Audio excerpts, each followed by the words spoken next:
כולנו רוצים לחיות חיים יוצאים מן הכלל, מלאי הרפתקאות מצד אחד ועשייה משמעותית למען הכלל מהצד השני. היש אחד שכל חייו היו כאלו? זהו סיפורו של אוקטביוס קיסר, האדם שמגיל צעיר ועד סוף ימי חייו חי חיים מלאי משמעות והרפתקאות. הוא זה שהפך את האימפריה הרומאית מרפובליקה לקיסרות. הוא נולד בשנת 63 לפני הספירה, למשפחה היוליאנית הפטריקית, כלומר משפחת אצולה בעלת יחוס דם ברומא. את שנות ילדותו העביר בקרב האצילים של רומא. דודו היה יוליוס קיסר, וממנו למד רבות. בשנת 44 לפני הספירה, בזמן שהוא היה ביוון, דודו קיסר, שבזמן זה היה לדיקטטור של רומא, נרצח על ידי חברי הסנאט הרומי, בדקירות בתוך הסנאט. ההתנגשות אורגנה על ידי מרקוס יוניוס ברוטוס, שמטרתה הייתה להציל את הרפובליקה. אוקטביוס הצעיר מיד עלה על ספינה לאיטליה במטרה לארגן צבא כדי לנקום במורדים. הוא לא ידע איך לעשות זאת, אך הוא היה נחוש לעשות. הרוצחים ברחו מרומא, והוא בזמן זה גילה כי דודו ירש לו את שמו ואת ממונו.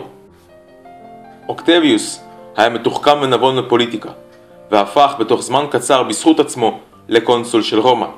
יחד עם מרקוס אנטוניוס הקים צבא ויצאו ליוון ב-42 לפני הספירה לקרב פיליפי, בו הם ניצחו את ברוטוס וקסיוס וביססו את האימפריה תחת שליטתם.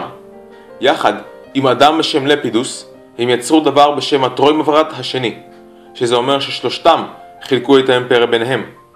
אוקטביוס נלחם בשטחים שונים באימפריה, שיפר את רומא, ניהל מלחמת אזרחים קטנה נגד לפידוס וסקטוס פומפיוס. בשנת 33 לפני הספירה הוא היה השליט היחיד על כל מערב האימפריה. אנטוניוס, שבזמן הזה התאהב בקליאופטרה, החל לאבד את כוחו ורוחו. אוהדי אוקטביוס הביאו ממצרים, שטח שלטונו של אנטוניוס, את צוואתו, שבו הוא מוריש לילדיו את כל המזרח ולא לעיר רומא, ובו הוא מכנה את עצמו ומשפחתו אלים חיים.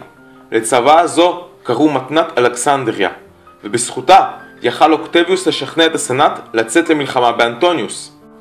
בשנת 31 לפני הספירה הוא ניצח אותו בקרב אקטיום. אנטוניוס התאבד ומצרים סופחה לרומא. בשנת 27 לפני הספירה הסנאט הכריז על אוקטביוס כאלוהי ונשגב, או בלטינית אוגוסטוס, וחודש אוגוסט נקרא על שמו. הוא היה לפרינקיפס, ראשון האזרחים, ושליט יחיד על כל האימפריה. בתקופתו היה את מה שנקרא פקס רומנה, כלומר השלום הרומאי מבפנים. דרכים ומבנים רבים נבנו לאורך כל האימפריה, והיא אורגנה מחדש. אוגוסטוס היה עתה לשליט יחיד, ומפה ואילך השלטון עבר בירושה.